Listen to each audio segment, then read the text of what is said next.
سانس بچتی ہے، جب روح حلق میں اٹک جاتی ہے پھر کیا ہوتا ہے؟ باری تعالیٰ مجھے معاف کر دے۔ پھر یہ کہہ رہا ہوتا ہے کہ کاش مجھے مہلت مل جائے اور میں اپنے رب کو راضی کر لوں، مجھے مہلت مل جائے، میں گناہوں سے معافی مانگ لوں۔ مرنے والے سے کس نے پوچھا کہ اگر تمہیں دوبارہ دنیا میں بھیجا جائے تو سب سے پہلا کام کیا کرو گے؟ اس نے بولا سب سے پہلا کام دنیا میں جانے کے بعد اگر مجھے یہ موقع مل گیا تو واپس دنیا میں جانے میں سب سے پہلا کام یہ کروں گا کہ میں سر سجدے میں رکھوں گا، میں سجدہ ریز ہو جاؤں گا اور نمازیں پڑھتا رہوں گا اور کوئی کام ہی نہیں کروں گا۔ یار بتاؤ تو صحیح، ذرا بتاؤ تو صحیح کہ رب تعالیٰ نے سب کچھ ہمارے لیے بنایا، سب کچھ ہمارے لیے،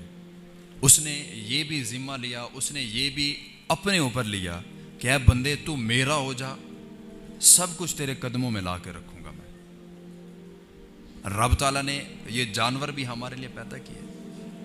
یہ زمین بھی ہمارے لیے بنائی، یہ آسمان بھی ہمارے لیے بنایا، سب کچھ ہمارے لیے بنایا، یہ پانی، یہ ہوا، یہ چرند، یہ پرند، سب کچھ،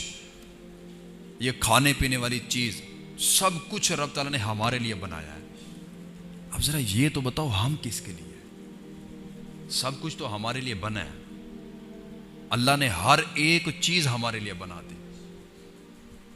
سوال یہ ہے کہ ہم کس کے لیے؟ جب ہم اس دنیا سے جائیں گے تو رب تعالیٰ ہم سے پوچھے گا کہ ہاں بھی بندے بتا، میں نے سب کچھ تیرے لیے بنایا تھا کہ یہ بھی تیرا، یہ بھی تیرا، یہ بھی تیرا، کچھ مانگا تو نہیں تھا، میں تو الٹا یہ کہتا تھا کہ بندے میں بے حساب رزق دوں گا تجھے، تو یہ کام کر،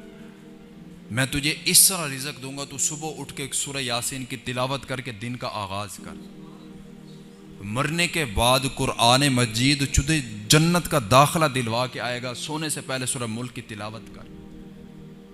تھکاوٹ دور ہو جائے گی، رزق میں برکت ہوگی، چہرہ روشن ہو جائے گا، قرآن مجید کی تلاوت کر۔ ہم نے کیا نہیں،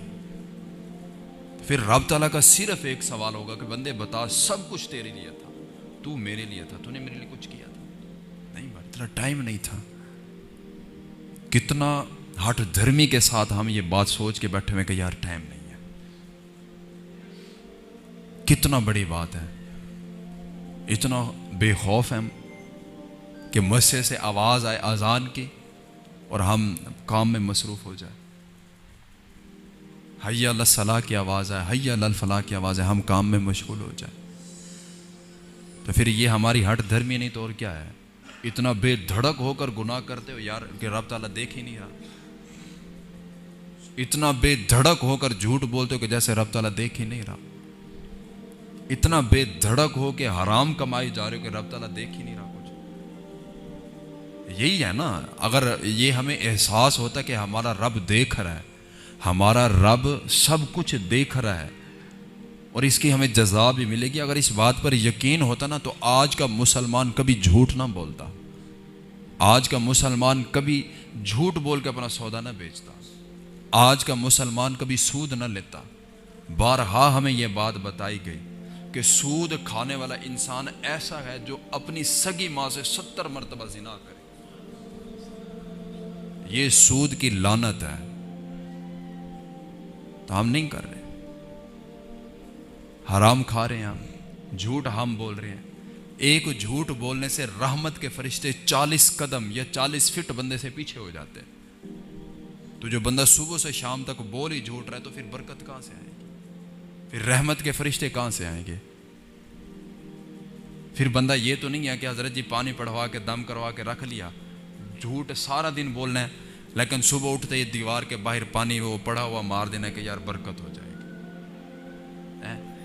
سارا دن جھوٹ بولنا ہے اور پیر صاحب کو کہنا کہ حضور کام نہیں چل رہا، یہ کچھ پیسے لے لیں کام چلوا دیں۔ یار کسی نے کچھ نہیں کرنا، کسی کا کچھ کام نہیں آنا، تو اپنے اندر یہ تبدیلیاں لا، تو جھوٹ نہ بول،